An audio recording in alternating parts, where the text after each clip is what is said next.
आयुधौम्य के दूसरे शिष्य का नाम था उपमन्यु। आचार्य ने उसे यह कहकर भेजा कि बेटा तुम गौओं की रक्षा करो। आचार्य की आज्ञा से वह गाय चराने लगा। दिन भर गाय चराने के बाद सायंकाल आचार्य के आश्रम पर आया और उन्हें नमस्कार किया। आचार्य ने कहा, बेटा तुम मोटे और बलवान दिख रहे हो, खाते पीते क्या हो? उसने कहा, आचार्य मैं भिक्षा मांगकर खा पी लेता हूँ। आचार्य ने कहा, बेटा मुझे निवेदन किए बिना भिक्षा नहीं खानी चाहिए। उसने आचार्य की बात मान ली। अब वह भिक्षा मांगकर उन्हें निवेदित कर देता और आचार्य सारी भिक्षा लेकर रख लेते। वह फिर दिन भर गाय चराकर संध्या के समय गुरुगृह में लौट आता और आचार्य को नमस्कार करता। एक दिन आचार्य ने कहा, बेटा मैं तुम्हारी सारी भिक्षा ले लेता हूँ, अब तुम क्या खाते पीते हो? उपमन्यु ने कहा, भगवन मैं पहले भिक्षा आपको निवेदित करके फिर दूसरी मांग कर खा पी लेता हूँ। आचार्य ने कहा, ऐसा करना अंतेवासी के लिए अनुचित है। तुम दूसरे भिक्षार्थियों की जीविका में अड़चन डालते हो और इससे तुम्हारा लोभ भी सिद्ध होता है। उपमन्यु ने आचार्य की आज्ञा स्वीकार कर ली और फिर वह गाय चराने चला गया। संध्या समय वह पुनः गुरुजी के पास आया, उनके चरणों में नमस्कार किया। आचार्य ने कहा, बेटा उपमन्यु मैं तुम्हारी सारी भिक्षा ले लेता हूँ, दूसरी बार तुम मांगते नहीं, फिर भी तुम खूब हट्टे-कट्टे हो, अब क्या खाते पीते हो? उपमन्यु ने कहा, भगवन मैं इन गौओं के दूध से अपना जीवन निर्वाह कर लेता हूँ। आचार्य ने कहा, बेटा मेरी आज्ञा के बिना गौओं का दूध पी लेना उचित नहीं है। उसने उनकी वह आज्ञा भी स्वीकार की और फिर गौएं चराकर शाम को उनकी सेवा में उपस्थित होकर नमस्कार किया। आचार्य ने पूछा, बेटा तुमने मेरी आज्ञा से भिक्षा की तो बात ही कौन, दूध पीना भी छोड़ दिया, फिर क्या खाते पीते हो? उपमन्यु ने कहा, भगवन ये बछड़े अपनी माँ के थन से दूध पीते समय जो फेन उगल देते हैं, वही मैं पी लेता हूँ। आचार्य ने कहा, राम राम, ये दयालु बछड़े तुम पर कृपा करके बहुत सा फेन उगल देते होंगे। इस प्रकार तो तुम उनकी जीविका में अड़चन डालते हो, तुम्हें वह भी नहीं पीना चाहिए। उसने आचार्य की आज्ञा शिरोधार्य की। अब खाने पीने के सभी दरवाजे बंद हो जाने के कारण भूख से व्याकुल होकर उसने एक दिन आक के पत्ते खा लिए। उन खारे, तीते, कड़वे, रूखे और पचने पर तीक्ष्ण रस पैदा करने वाले पत्तों को खाकर वह अपने आंखों की ज्योति खो बैठा। अंधा होकर वन में भटकता रहा और एक कुएं में गिर पड़ा। सूर्यास्त हो गया, परंतु उपमन्यु आचार्य के आश्रम पर नहीं आया। आचार्य ने शिष्यों से पूछा, उपमन्यु नहीं आया? शिष्यों ने कहा, भगवन वह तो गाय चराने गया है। आचार्य ने कहा, मैंने उपमन्यु के खाने पीने के सभी दरवाजे बंद कर दिए हैं, इससे उसे क्रोध आ गया होगा, तभी तो अब तक नहीं लौटा। चलो उसे ढूंढें। आचार्य शिष्यों के साथ वन में गए और जोर से पुकारा, उपमन्यु तुम कहाँ हो? आओ बेटा। आचार्य की आवाज पहचान कर वह जोर से बोला, मैं इस कुएं में गिर पड़ा हूँ। आचार्य ने पूछा कि तुम कुएं में कैसे गिरे? उसने कहा, आक के पत्ते खाकर मैं अंधा हो गया और इस कुएं में गिर पड़ा। आचार्य ने कहा, तुम देवताओं के चिकित्सक अश्विनी कुमार की स्तुति करो, वे तुम्हारी आंखें ठीक कर देंगे।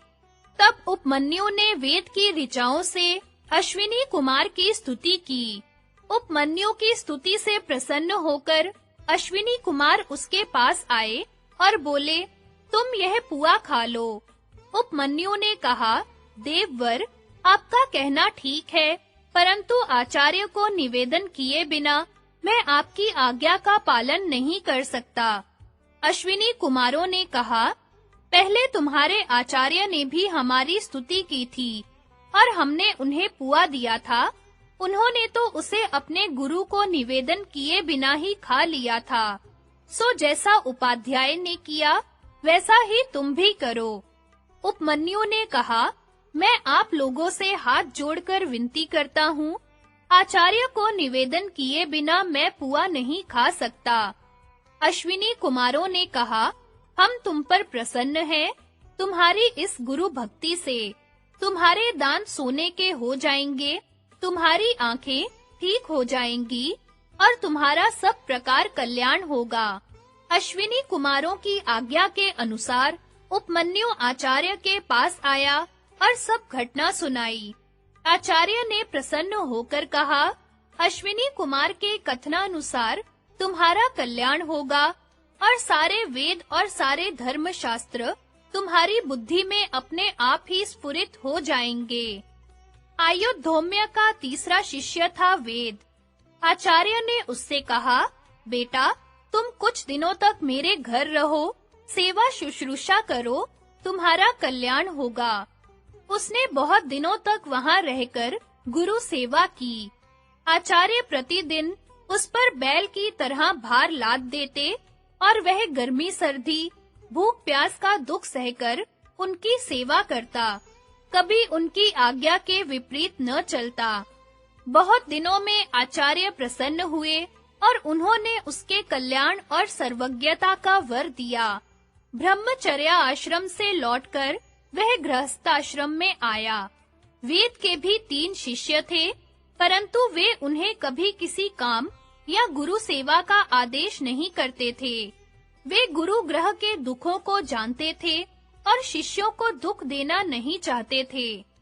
एक बार राजा जन्मेजय और पौष्य ने आचार्य वेद को पुरोहित के रूप में वरण किया।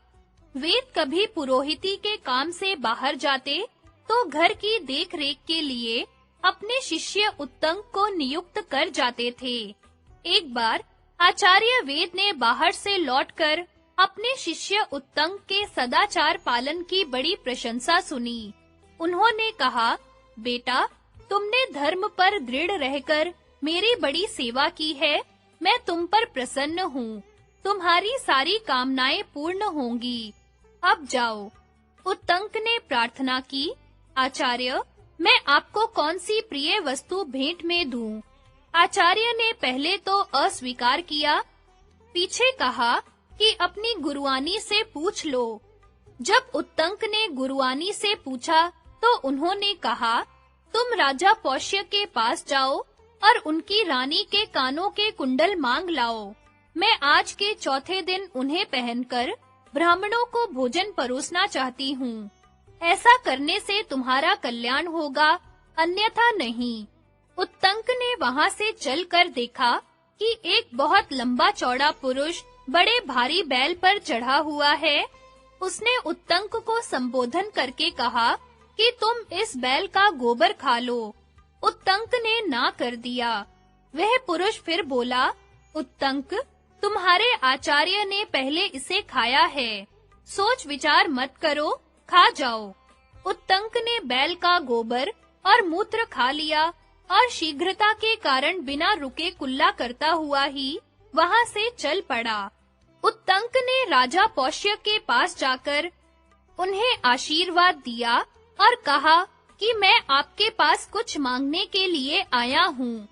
पौष्य ने उत्तंक का अभिप्राय जानकर उसे अंतःपुर में रानी के पास भेज दिया, परंतु उत्तंक को रनिवास में कहीं भी रानी दिखाई नहीं दी। वहां से लौटकर उसने पौष्य को उलाहना दिया कि अंतःपुर में रानी नहीं है। पौष्य ने कहा, भगवन, मेरी रानी पतिव्रता है, उसे उच्चिष्ट या अपवित्र मनुष्य नहीं देख सकता। उत्तंक ने स्मरण करके कहा कि हाँ, मैंने चलते-चलते आचमन कर लिया था। पौष्य ने कहा, ठीक है, चलते-चलते आचमन करना निषिद्ध है, इसलिए आप जूठे हैं। अब उत्तंक ने पूर्वाभिमुख बैठकर हाथ पैर मुंह धोकर शब्द, फेन और उष्णता से रहित एवं हृदय तक पहुँचने योग्य जल से 3 बार आचमन किया और 2 बार मुंह धोया। इस बार अंतःपुर में जाने पर रानी दिख पड़ी और उसने उत्तंक को सत्पात्र समझकर अपने कुंडल दे दिए। साथ ही यह कहकर सावधान भी कर दिया कि नागराज तक्षक ये कुंडल चाहता है, कहीं तुम्हारी असावधानी से लाभ उठाकर वह ले ना जाए।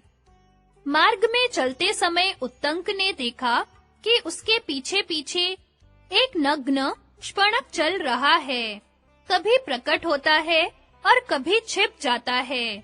एक बार उत्तंक ने कुंडल रखकर जल लेने की चेष्टा की, इतने ही में वह शपणक कुंडल लेकर अदृश्य हो गया। नागराज तक्षक ही उस वेश में आया था। उत्तंक ने इंद्र के व्रज की सहायता से नागलोक तक उसका पीछा किया। अंत में भयभीत होकर तक्षक ने उसे कुंडल दे दिए। उत्तंक ठीक समय पर अपनी गुरुआनी के पास पहुंचा और उन्हें कुंडल देकर आशीर्वाद प्राप्त किया। अब आचार्य से आज्ञा प्राप्त करके उत्तंक हस्तिनापुर आया। वह तक्षक पर अत्यंत क्रोधित था और उससे बदला लेना चाहता था। उस समय तक हस्तिनापुर के सम्राट जन्मेजय तक्षशिला पर विजय प्राप्त करके लौट चुके थे। उत्तंक ने कहा, राजन, तक्षक ने आपके पिता को डसा है। आप उससे बदला लेने के लिए यज्ञ कीजिए। कश्यप आपके पिता की रक्षा करने के लिए आ रहे थे, परंतु उन्हें उसने लौटा दिया। अब आप सर्प सत्र कीजिए और उसकी प्रज्वलित अग्नि में उस पापी को जलाकर भस्म कर डालिए। उस दुरात्मा ने मेरा भी कम अनिष्ट नहीं किया है। आप सर्प सत्र करेंगे तो आपके पिता की मृत्यु का बदला चुकेगा और मुझे भी प्रसन्नता होगी।